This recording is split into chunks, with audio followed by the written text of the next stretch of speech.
Miss Rumphius, Story and Pictures by Barbara Cooney.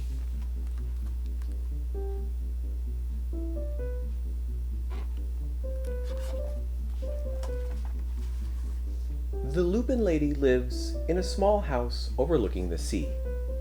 In between the rocks, around her house grow blue and purple and rose-colored flowers. The Lupine Lady is little and old, but she's not always been that way. I know. She's my great aunt, and she told me so. Once upon a time, she was a little girl named Alice, who lived in a city by the sea. From the front stoop, she could see the wharves and the bristling masts of tall ships. Many years ago, her grandfather had come to America on a large sailing ship.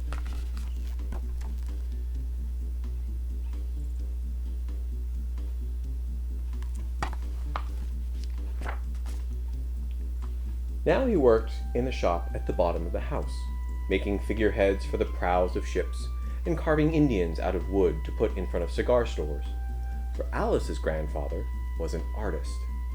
He painted pictures, too, of sailing ships and places across the sea. When he was very busy, Alice helped him put in the skies.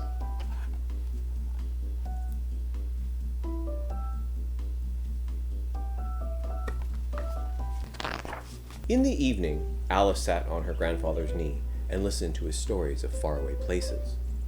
When he had finished, Alice would say, "When I grow up, I too will go to faraway places, and when I grow old, I too will live beside the sea." "That is all very well, little Alice," said her grandfather, "but there is a third thing you must do." "What is that?" asked Alice. "You must do something to make the world more beautiful," said her grandfather. "All right," said Alice, but she did not know what that could be.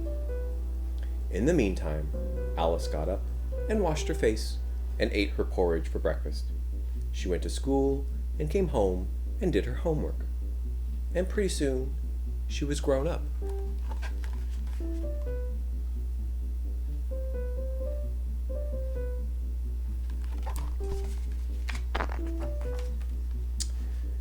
Then my great aunt Alice set out to do the 3 things she had told her grandfather she was going to do.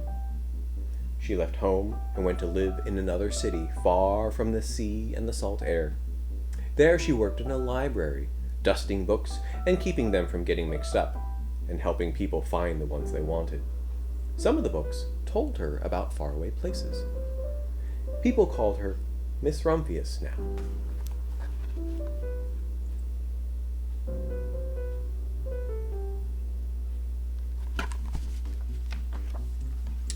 Sometimes she went to the conservatory in the middle of the park. When she stepped inside on a wintry day, the warm, moist air wrapped itself around her, and the sweet smell of jasmine filled her nose.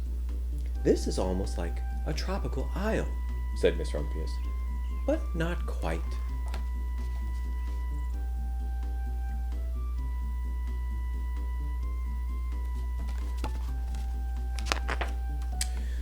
So Miss Rumphius went to a real tropical island, where people kept cockatoos and monkeys as pets. She walked on long beaches, picking up beautiful shells. One day, she met the Baparaja, king of a fishing village. "You must be tired," he said. "Come into my house and rest." So Miss Rumphius went in and met the Baparaja's wife. The Baparaja himself fetched a green coconut and cut the slice off the top so that Miss Rumphius could drink the coconut water inside. Before she left, the Baparaja gave her a beautiful mother-of-pearl shell on which he had painted a bird of paradise and the words, "You will always remain in my heart." "You will always remain in mine, too," said Miss Rumphius.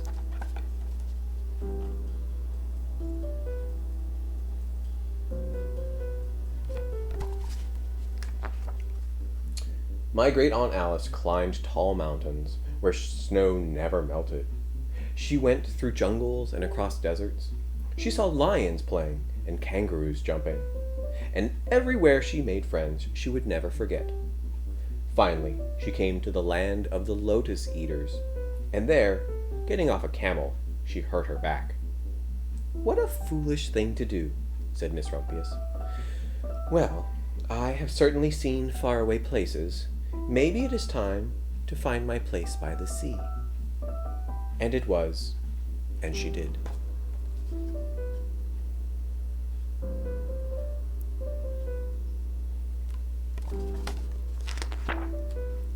From the porch of her new house, Miss Rumphius watched the sun come up. She watched it cross the heavens and sparkle on the water, and she saw it set in glory in the evening. She started a little garden among the rocks that surrounded her house, and she planted a few flower seeds in the stony ground. Miss Rumphius was almost perfectly happy. "But there's still one more thing I have to do," she said. "I have to do something to make the world more beautiful." "But what?" "The world already is pretty nice," she thought, looking out over the ocean.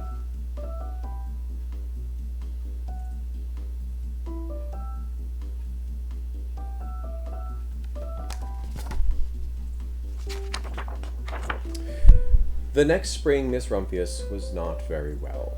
Her back was bothering her again, and she had to stay in bed most of the time.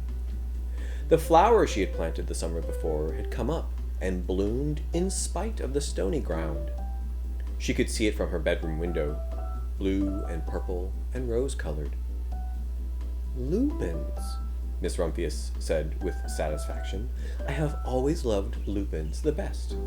I wish I could plant more seeds this summer so that I could still have more flowers next year." But she was not able to.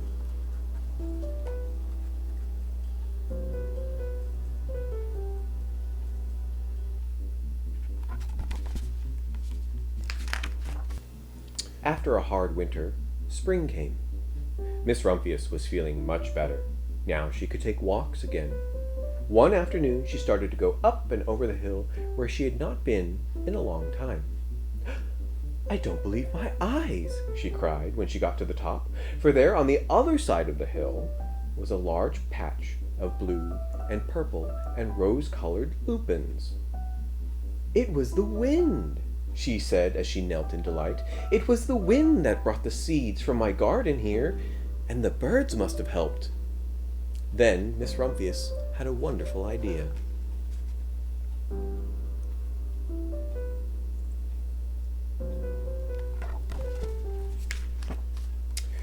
She hurried home and got out her seed catalogs. She sent off to the very best seed house for 5 bushels of lupin seed. All that summer, Miss Rumphius, her pockets full of seeds, wandered over fields and headlands sowing lupins. She scattered seeds along the highways and down the country lanes. She flung handfuls of them around the schoolhouse and back of the church. She tossed them into hollows and along stone walls. Her back didn't hurt her anymore. Now some people called her that crazy old lady.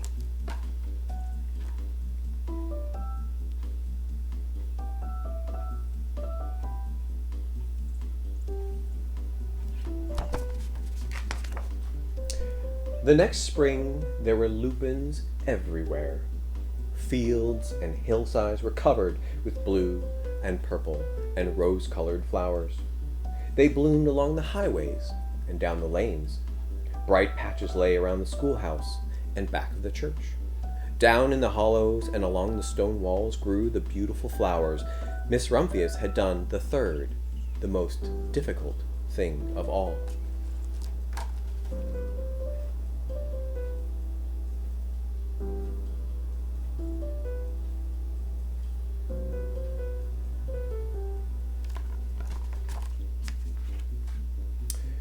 My great-aunt Alice, Miss Rumphius, is very old now.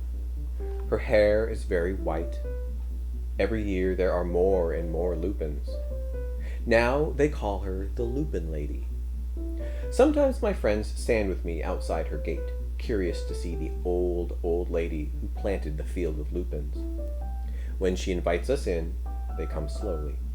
They think she is the oldest woman in the world. Often she tells us stories of faraway places. "When I grow up," I tell her, I too will go to faraway places and come home to live by the sea. That is all very well, little Alice, says my aunt. but there is a third thing you must do. What is that? I ask.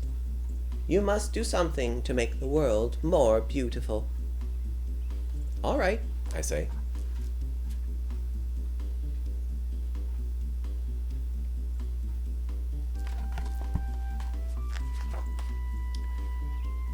But I do not know yet what that can be.